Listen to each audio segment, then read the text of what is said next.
In the latest chapter of One Piece, the fandom was stunned. The fandom was earnestly, genuinely stunned, shocked, disappointed, hyped, excited. The mix of feelings across the board were tremendous because the last chapter, 987, was a oh my god chapter, in earnest. The raid has begun, Kaido has accepted the challenge, and it ends off on a pretty insane note with a Sulong Mink Army inbound against one Yonko, who is the raid boss of this particular arc. Now, what's also very shocking is the beginning of the chapter where it was like, dog, what? Because I'm not gonna lie to you, I was kind of thrown aback when the red scabbards could actually wound Kaido. Now, granted, towards the end of that chapter, Kaido is actually relatively fine. He's fully recovered, as far as I can tell. But the fact remains, yes, the red scabbards did wound Kaido. Now, they talk about using Ryo, as in like Oden's Ryo, but I'm gonna save that for a whole other topic. And when it comes to the scabbards wounding Kaido, thematically speaking, it's a bit odd, considering how, yes, it does signify that Ryo is something that can actually hurt Kaido, though granted, Ryo is just hockey, and so it's that level of hockey that can actually wound Kaido, fair enough. But the red scabbards are the ones to do it first and not Luffy. On the Red Force podcast, on their topic stream about the chapter, they talk about how, thematically speaking, it was probably better for Luffy to wound Kaido rather than the red scabbards from a thematic standpoint. And I agree with them in earnest, so shout out to the Force podcast. So I want to spend this time to give you guys my thoughts on my theories on what's been going down in the next few chapters of One Piece WA. Now, the first thing, of course, is again the Kaido versus Sulong Mink Army. Kaido is the raid boss, coming in there pretty hot, under the moonlight, on top of Onigashima, where the Mink were waiting, and we have Nekomamushi Inuarashi leading the charge in their Sulong states, about to go pretty ham, and of course Red Scabbards are going to be there in tow. Now, what is very intriguing to note is once again the size and the scale of Onigashima. There's one panel, if you zoom in on that panel, you can see just how big Kaido is in his gigantic dragon form. Like, recall Kaido when he first came in, when he was talking to Jack, and just how huge he was compared to the city underneath him. And then look how small he is compared to the top skull of Onigashima. So whatever this creature was back in the day with the horns was truly, in earnest, competing with Zunisha. Like, keep it real. Whatever this thing is was absolutely 100% competing with Zunisha in size. Like, almost as if Kaido was a hair, a strand on this skull. It's insane. That's the first thing. The second thing is that when it comes to the Sulong forms, the Mink are about to go nuts. The Mink are about to go nuts, and I'm pretty sure Oda's gonna spend a lot of time, or he has spent a lot of time, drawing a lot of their Sulong forms. We're gonna see the Minks transform, mainly Inuarashi and Nekomamushi, and Sicilian probably as well. Beppo's not part of that clique, so when it comes to Sulong Beppo, he's not inbound yet, okay? That's been like a weird, that's been a fan meme thing where folks wanna see Beppo Sulong, and it's gonna be either epic as all hell or just damn stupid. And I'm gonna lean for the latter, honestly. Considering Beppo as a fighter, and considering Beppo as a character, I don't see Oda ever going serious when it comes to Beppo. I really don't. Hell no. So if Beppo goes Sulong form, it's going to be a gag. It's going to be a meme. But we can expect in the next few chapters some really nice double-page spreads of a Sulong Mink Army irradiating lightning-based energy, hair flowing and spiked up like Super Saiyan furries. It's going to be nuts. It's going to be absolutely insane when it comes to their Sulong states. And then on top of that, we can also expect a lot of crazy combo attacks. Of course, see Neko Inu do some crazy combo attacks. We're going to definitely see some more combo attacks on the part of the Red Scabbards. We're going to definitely see some combo attacks from the Mink in general. Like the Musketeers are gonna have their own combo attacks. The Guardians, like Rudy and Blackback, they're gonna have their own combo attacks. There's gonna be a lot of Sulong based combo attacks. And if Oda, very key words here, if Oda is genuine about showing us an epic battle with Kaido versus the Sulong army, then Oda is not going to skip too much content. The problem is that, unfortunately, and as One Piece fans, we kind of get accustomed to this. And so in the anime, I guarantee you, in the anime, it's going to be phenomenal. In the anime, it's going to be jaw-dropping, stunning, oh my god. Even more so compared to the manga. 100%. I say it a lot of times, but I recommend highly that if you haven't been watching anime in a while, because I know that, you know, just Rosa was like really, really boring. Fishman Island kind of sucked too in the anime. Listen, if you haven't watched the anime in a long time, watch Wano Country. Wano Country has been very good in the anime, truly. And they've been filling in a lot of the gaps that Oda has been leaving out in the manga. Like Zoro going off on his own and doing weird stuff. Fills it in the anime very nicely. In the manga, given Oda's trend and given Oda's time limit of end the story within X amount of volumes or X amount of time and so on, like 85%, 90% done, whatever the hell, right? Final saga inbound, right? Oda may skip a lot of content when it comes to this army against Kaido, which would be really unfortunate, but I can see it happening. I don't want it to happen, and it shouldn't happen, because it's insane. Even though I'd want to have at least, ideally, 2 chapters, minimum 2 chapters, that are similar to Luffy against Katakuri, where it's going to be just Kaido against the Sulong Mink Army. 2 chapters of nothing but that, and crazy combo attacks, and then Kaido fighting them. Potentially Kaido going to hybrid form, stuff like that. I don't think we're going to get that level of quality when it comes to this particular situation. Even though it is clearly worthy of it, I don't think we are going to get that. So just like with, let's say, Luffy and Don Chinjao in the manga, we see the beginning of that fight, we cut away to other stuff, and then we get little snippets of the fight here or there. Like, let's say, like, we get other characters' perspective of, like, hearing shockwaves or hearing some crazy stuff going on upstairs, like, on the roof. And then we cut towards the end of it, and then towards the end of that, Kaido may get wounded, or he will get wounded, of course, even more so compared to what he got at the beginning of the last chapter, 927. However, I don't think that Kaido will get so gravely wounded to the point where he will be nerfed for the main fight against Luffy, Law, Kid, and so on. In fact, because of the lore and the mythos around Kaido, prior to this situation, I don't see Kaido necessarily dying in this arc. Now, granted, at this point in time, I'm betting that Kaido will die in this arc, but there is a chance that Kaido does not die in this arc because Kaido is truly that unique of an entity, that unique of a force.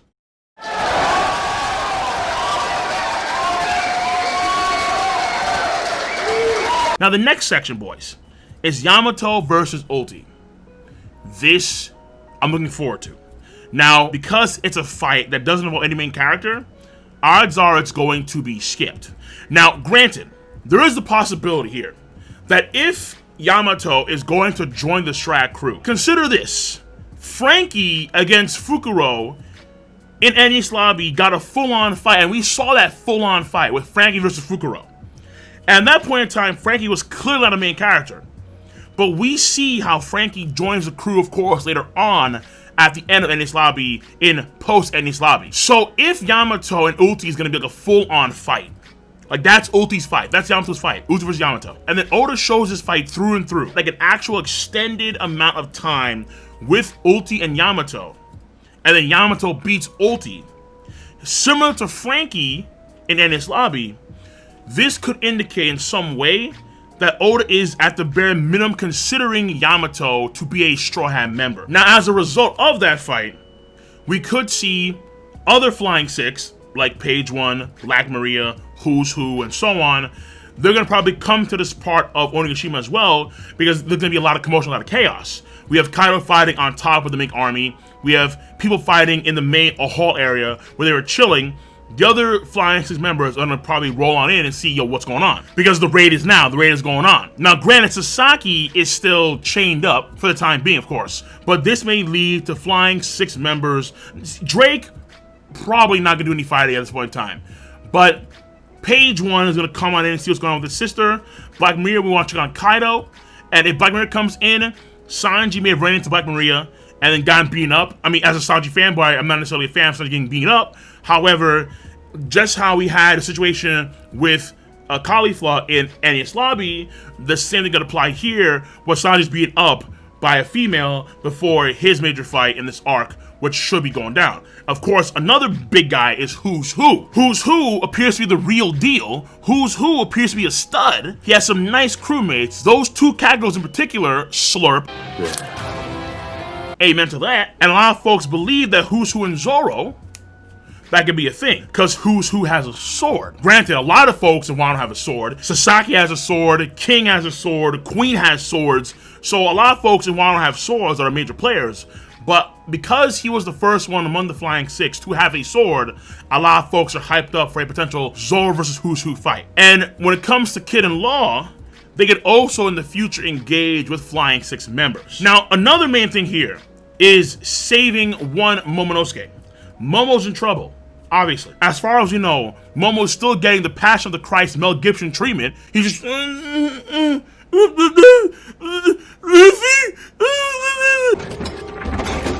Jesus. So Momo's still up there getting crucified. Robin and Jinbei were inbound trying to save Momo. So because there's now a lot of chaos going on with the samurai unveiling themselves to say, hey, we're here, we're trying to free our country, trying to take down Kaido. With Kaido accepting their challenge, you have the commanders, they're on the move, or at least Queen's on the move, I think.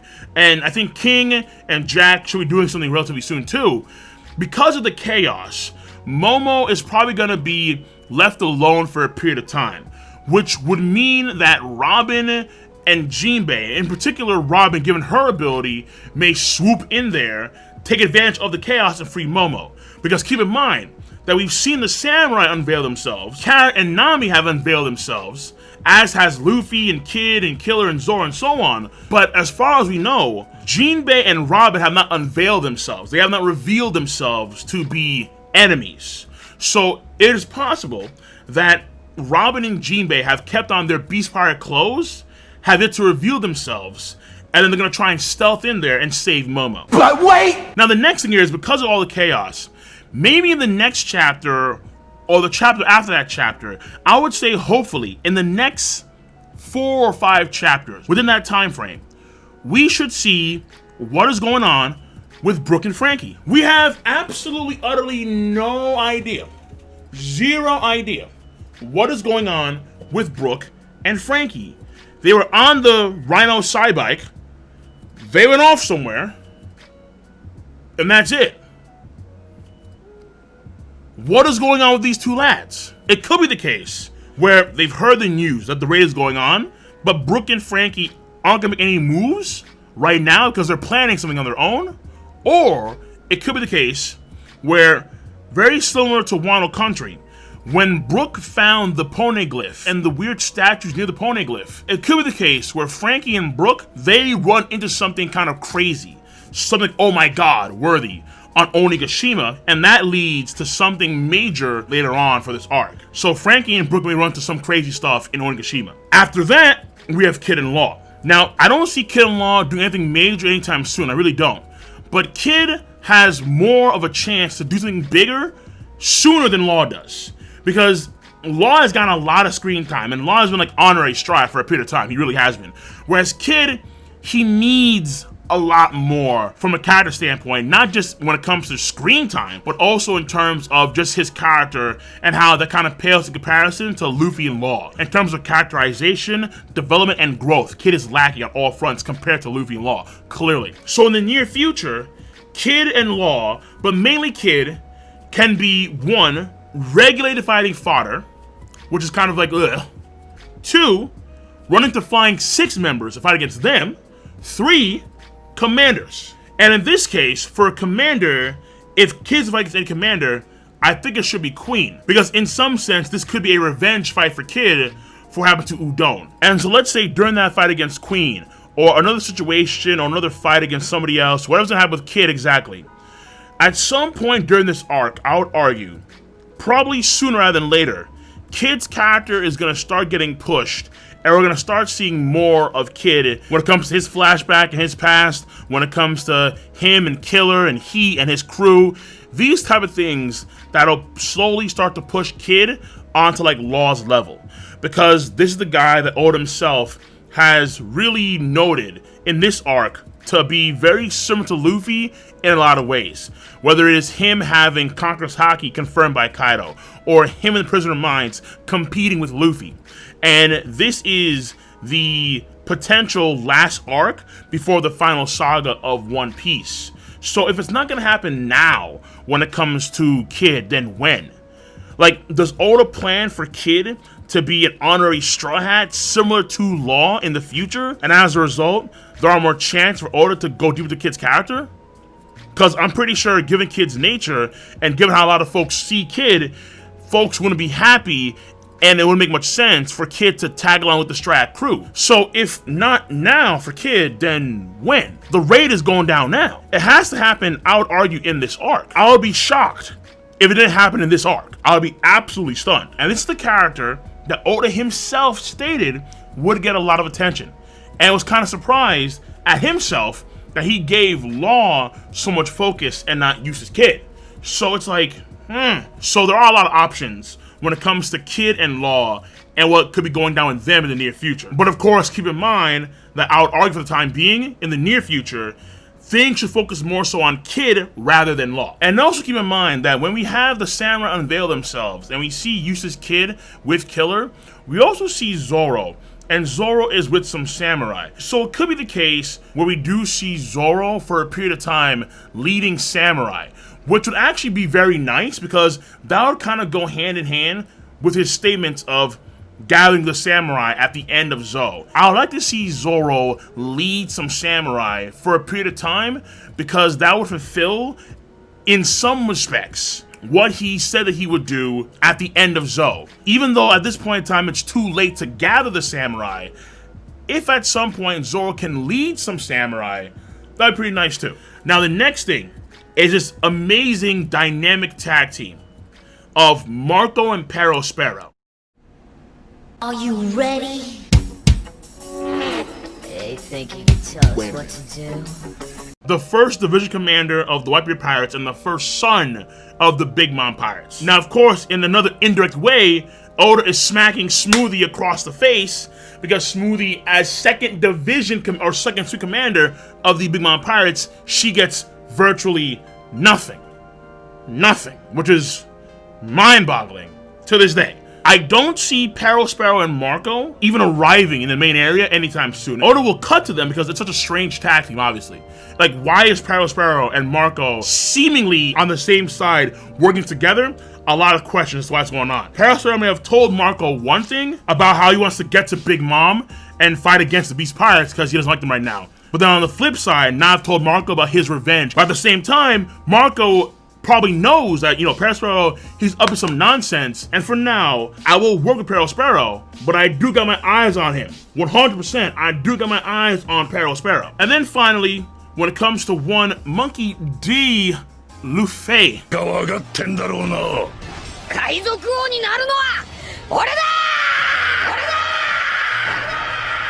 Two main things. Number one, Big Mom and Luffy appear to be squaring up. And this means Big Mom and Luffy clash. I'll argue not a full-on fight, like not even close. But I can see Luffy and Big Mom having a pretty heavy clash. And this clash's main purpose will be to show how effective the Rio is against the top tiers of the verse, against the higher echelon people and the high echelon fighters like Big Mom, like Blackbeard, and so on and so forth. Because in the Prisoner of Mines, Luffy was trying to deflect Big Mom's attack, very similar to how the Admirals deflected Whitebeard's attack in Marineford War.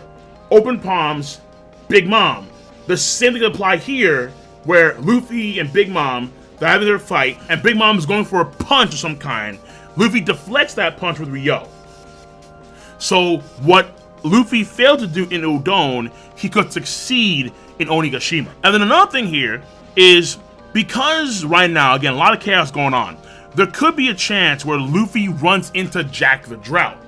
Because in Zou, Luffy did state, after the Minks were telling their stories of what happened to Zou, he said that he would kick Jack's ass. And Jack is very nearby. And since the Mink Lords are fighting against Kaido on the roof of Onigashima, Jack is kind of free right now. He's kind of free. Luffy's statements, I believe, in some way will come true. Whether it's defeating Big Mom after Kaido or beating up Jack, this could definitely go down. And then finally, when it comes to Act 3 as a whole, I can see Act 3 ending on a few notes. But the most major note to end this act on, I think, would be ending on the note of Kaido defeating the Mink Sulong army, and then he descends back down into the lower areas to see what's going on, or Luffy and Law and Kid and those guys reach the top, they reach the roof, and then they see like all the Minks sprawled out, Kaido just there, and he's like, "You've arrived, Mugiura! You've arrived, the worst generation!" Boom. So Kaido versus the Minks absolutely can segue very nicely into the end of Act 3. So on that note, guys and gals, let me know your stance on the subject matter at hand. Be sure to rate the video. It is not that hard to do because I guarantee you that you all have a device called Zamaosu. You use Zamaosu to click, rate the video, to click, subscribe, to click on that bell to join the squad. And of course, as always, feel free to, please do, comment in the comment section down below. Peace, and have a nice goddamn day.